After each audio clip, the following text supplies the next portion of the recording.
Hello மக்களே, big பாஸோட முதல் promo release பண்ணிட்டாங்க. இந்த ப்ரோமோ எதை பற்றினா கேப்டன்சி டாஸ்க் பற்றி தான். அதாவது நேற்று ஒரு டீம் ஜெயிச்சிருக்கோம், அம்மாடி ஆத்தாடி டீம் ஜெயிச்சிருப்பாங்க.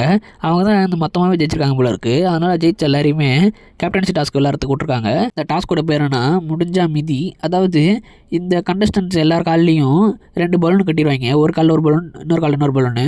இந்த பலூனை மற்றவங்க உடைக்க பார்க்கணும். அந்த மாதிரி எல்லார் கால்லையும் பலூன் கட்டினோடனே இதில் என்னென்னா, அதாவது நீங்கள் கார்டாக யாராவது ஒருத்தன் சூஸ் பண்ணிக்கணும். உங்களுக்கு கார்ட் பண்ணுறணும். எதிர்த்த கண்டஸ்டன்ஸ் காலில் இருக்கிற பலூனை உடைக்கணும். அதுக்காக பார்வதி யாரை தேர்ந்தெடுத்துருக்காங்கன்னா அமிதா, கமருதீன் சபரியை தேர்ந்தெடுத்துருக்காங்க. நம்ம கனி விக்கல்ஸ் விக்ரமை தேர்ந்தெடுக்கிறாங்க. ஆதிரி எஃப்ஜேவை தேர்ந்தெடுக்கிறாங்க. கண்காணிக்கிற நடுவராக திவ்யா இருக்க. இப்படியே கிட்டத்தட்ட ஒரு கலவரம் மாதிரி ஆகுது அது விளையாட்டு. ஏன்னா கார்டாக வேறு இருக்காங்களா, அதுவும் விக்ரம் பெருசாக இருக்கிறாரு, அது அமித் இருக்காரு, இந்த பக்கம் சபரி இருக்கார். எஃப்ஜே பெருசாக ஒன்றும் பண்ண முடியாது. அந்த மாதிரி இருக்க கிட்டத்தட்ட எல்லாரையும் உடைக்க நம்ம எஃப்ஜே என்ன பண்ணுறாரு, நம்ம ஆதிரையை தூக்கி தலைமையில் உட்கார வச்சுக்கிறாரு கழுத்தில். அந்த சமயம் அது பேலன்ஸ் மிஸ் ஆகி கீழே விழ போகிறாங்க.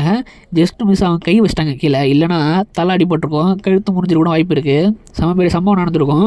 அதே சமயம் நம்ம விஜய் பார்வதியை அமித் அவர் ஏற்றி தலையில் உட்கார வச்சுக்கிட்டாரு. ஆனால் விஜய் பார்வதியை ஃபஸ்ட்டே அவுட் ஆகிட்டாங்க. அவங்க அவுட் ஆகிட்டு நெக்ஸ்ட் ஆதிரையும் அவுட் ஆகிட்டாங்க. அந்த கடுப்பில் நம்ம எஃப்ஜே விக்ரம் பார்த்து என்ன சொல்கிறோன்னா, ஏன் இவ்வளோ சீப்பாக நடிக்கிற, அதாவது பாசம் இருக்குது, எல்லோரும் தங்கச்சி சொல்லிட்டு பாசம் இருக்குன்னு சொல்லிட்டு ஏன் இந்த மாதிரி விளாட்ற, அக்ரெசிவ் விளாட்ற, கேளமாலன்னு சொல்ல அதுக்கு விக்ரம் விளாண்டுக்கிட்டு போடா போடா எனக்கு தெரியுடா போடான்னு சொல்லிட்டு 2 பேரும் நிற்கிறாங்க. இப்போ யாருக்கு நிற்கிறாங்கன்னா, கனி காலில் ஒரு பலூன் இருக்குது, கமருதீன் காலில் ஒரு பலூன் இருக்குது. அது இந்த சைடு கமருதீனை கார்ட் பண்ணுறது சபரி, அந்த பக்கம் கனியை கார்ட் பண்ணுறது விக்ரம். இப்போ இவங்க 2 பேர் மட்டும் தான் இருக்காங்க. இதோட அந்த ப்ரோமோ கட் ஆகுது. இந்த 2 பேர் யாராவது கேப்டன் ஆவாங்க.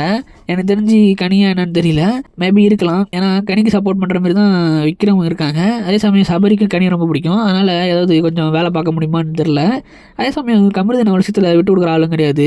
இறங்கி அடிப்பாரா, கேப்டனாக மாறுவாரான்னு தெரியல. பாப்பா என்ன நடக்குதுன்னு. தெரிஞ்சு கமருதீன் கேப்டனாக வந்தால் நல்லாயிருக்கும். ஏன்னா இது கமருதீன் தான் கேப்டனாக வந்ததில்லை நினைக்கிறேன்.